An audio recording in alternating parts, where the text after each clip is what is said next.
Hello, Hi. my name is Janelle White, student nurse practitioner for United States University. Today I'm going to be doing an examination on your cardiovascular system. It was a request sent over from your primary care physician to do a thorough exam. So, can I first have your name Sonia Thomas, and your date of birth? December 20th, 1970. Okay. And if you don't mind during this examination, I want to record the whole examination, and I'll be doing it for my instructor purposes so that my instructor can grade it. Is that Okay, okay? that'll be fine. All right. All right. So what we're gonna do is I'm gonna start by inspecting. So when I'm inspecting you, Miss Sonia, I'm gonna be looking at your chest wall. When I look at your chest wall, I'm looking for symmetry. Make sure that you don't have any unilateral or any deviation or any pulsation that's very strong and normal without having to listen to it. Also checking for any hives or any lifts. Um, so when I look, I'm not gonna pull her shirt down, but for example, I would just be, just kind of looking around, looking to see even her PMI just to see the pulsation. I'm looking, inspecting her neck as well around the carotid artery, and I'm just looking to see, especially for any strong abnormal pulsations that does not have to be um, found by auscultation or palpation. So again, as I continue, just look, I'm also looking at your apical pulse. Um, to see around your heart area, any pulsations. And as I look, I don't see anything that's abnormal. Everything is symmetrical. I don't see any strong palpations that are not normal, that are abnormal, and usually, and not needing a stethoscope or um, pulsations to be notified. All right, so the next thing I'm going to do is I'm going to look at your jugular external pulsation. So what I'll have you do is I'll have you just lay back just a second. Put you at a 30 degree. Okay. So while you're doing this, I'm going to be expecting, come over a little bit towards me, a little bit more, just a little slightly. Not your hips, just right there. Okay. All right, so when we do that, so first thing I'm doing, I'm inspecting again. I'm looking for any, like I said, strong pulsations, one that is found without having to um, be touched or hurt. So as I look, I don't see any pulsations um, that's overly strong. So the next thing that I'm going to do is I'm going to hold on,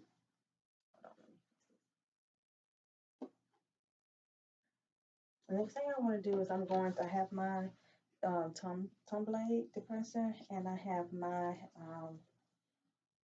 measurement centimeters. So what I'm going to do is I'm going to be assessing her um, jugular suprasternal notch, and I'm going to be trying to get the measurement of the pulsation that is right above her sternal area. All right, so it's usually high in the neck. So what I'll do is I will first find it. So I see the pulsation just above the sternal notch. And let's see it right here in the higher neck. So what I'm going to do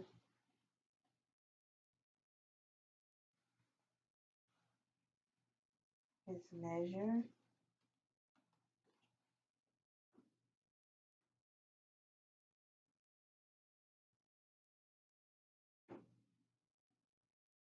Okay. All right. So when I measure it, I have about 4.5 centimeters that I was able to see the length and width of the pulsation. So I'll have you sit back up. So the jugular external vein pressure is about 4 centimeters. I'll just lay this back down.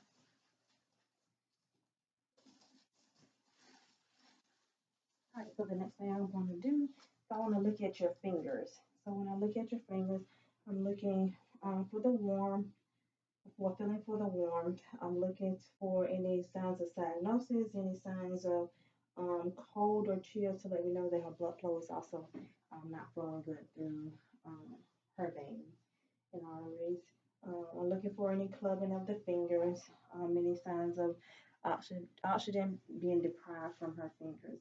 I'm also looking for any splinters, any signs, or she probably have had a hemorrhage or something in her hands. I'm also looking for her capillary refill. So we'll do her capillary refill. I'm just going to press down on the middle finger. And press all the way down. And I'm looking to see how fast it takes to refill. All right, so when I did that, it's about 2 seconds. So capillary refill is pretty good. All right, so you can relax your fingers for me. All right, so the next thing I want to do is I want to inspect. So I want to inspect, and when I inspect this time, I'm looking for any thrills. I'm looking for any hives or any maximal pulsation areas. So by doing that, I'm going to be inspecting your actually the 5 areas of your heart, which is your aortic, your pulmonic, your Erb's point, then the 4th intercostal, and then the mitral. Okay, so for me to do that,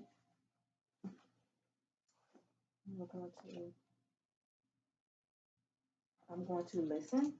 So when I listen, I am listening for the root, and when I feel, I'm feeling for the thrill. Okay, so I'm going to start here. And so I say I'm listening for a root, so I'm going to use my bell. And this is the aortic,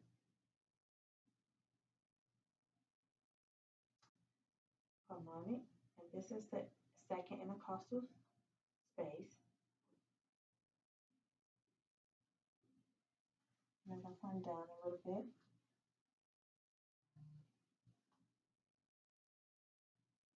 This is the Erb point, which is the 3rd intercostal space. I'm still listening for a bruit. And I'm going to come down to the 5th intercostal space. And this is the apical pulse. And this is also the place where I can hear the PMI, which is the place of maximal impulse. Okay, so I didn't hear any signs of any bruise. So I'm just going to go back through and feel.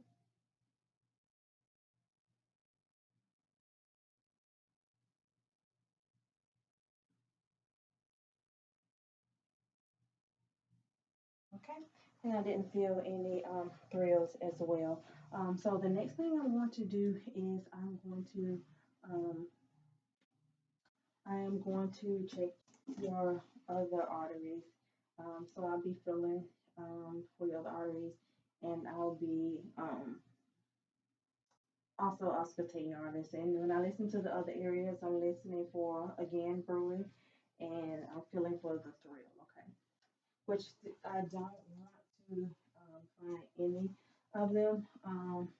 This is a sign of some or complication. So I expect just to hear a regular heart rhythm, but that's what I'm listening for. Okay. All right. So we'll start with your temporal artery.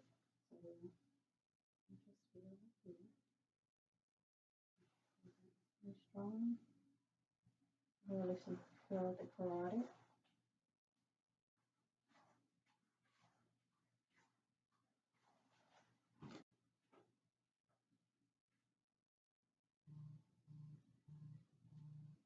And you never want to feel both sides together because you can stop the blood flow to the patient's brain. So we did the temporal, we did the carotid. We're going to do the wrist, which is the radical.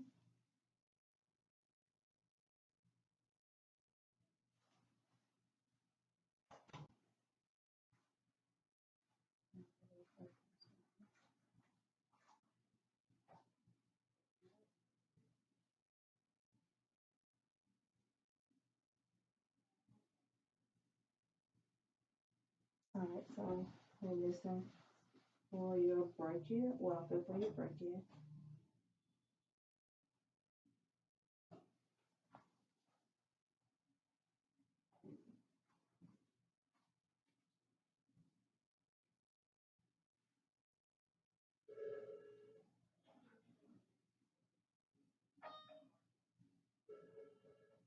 Okay, so popliteal. So I'm gonna go back behind your knees and feel for your popliteal bones.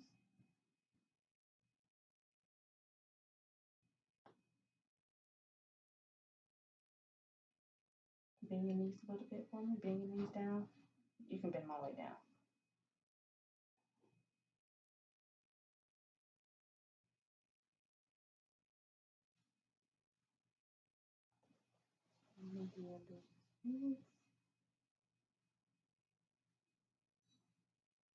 And to make sure where your Achilles is. Tibia.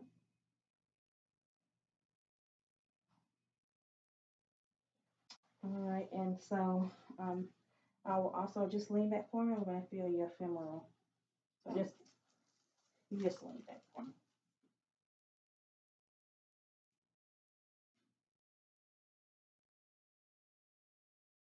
Okay. All right. So the next thing I want to do is I'm going to listen to your heart sounds. So I already listen to your heart sounds with the bell. I'm going to listen with the diaphragm.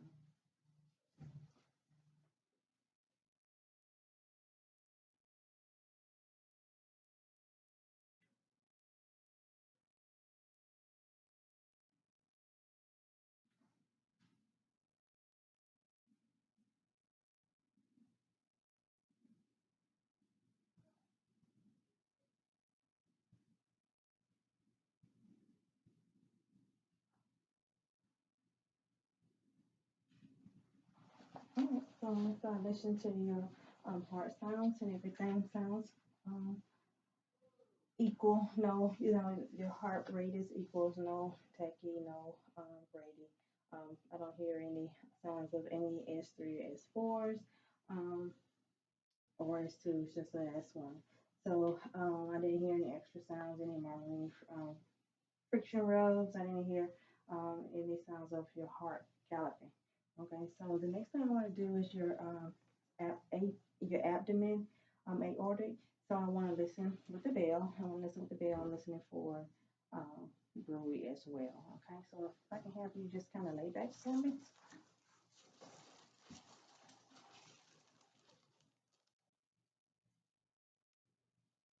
Mm. All right, so I'm going to listen for your aorta for me, Brewery.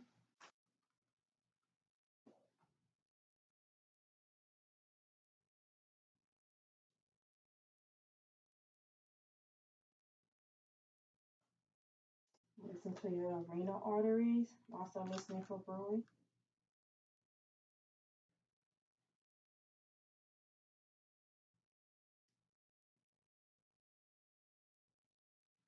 Listen at your iliac arteries, listening for Brewery.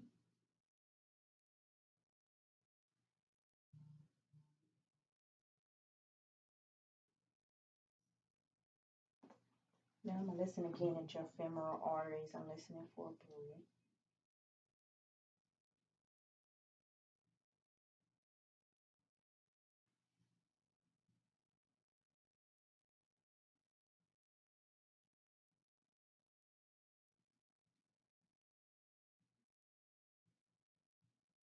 Alright, so while I have you laying there, what I was gonna do is I'm gonna check your toenails. I'm also checking to see if you have any discoloration. If your toenails are thickened, I'm checking for the capillary refill, um, the sensation, um, warm, looking to see if you have any signs of any hemorrhage. Looking at your shins, looking for your hair distribution on your skin, and it's equally, you don't have any hair on either of your shins.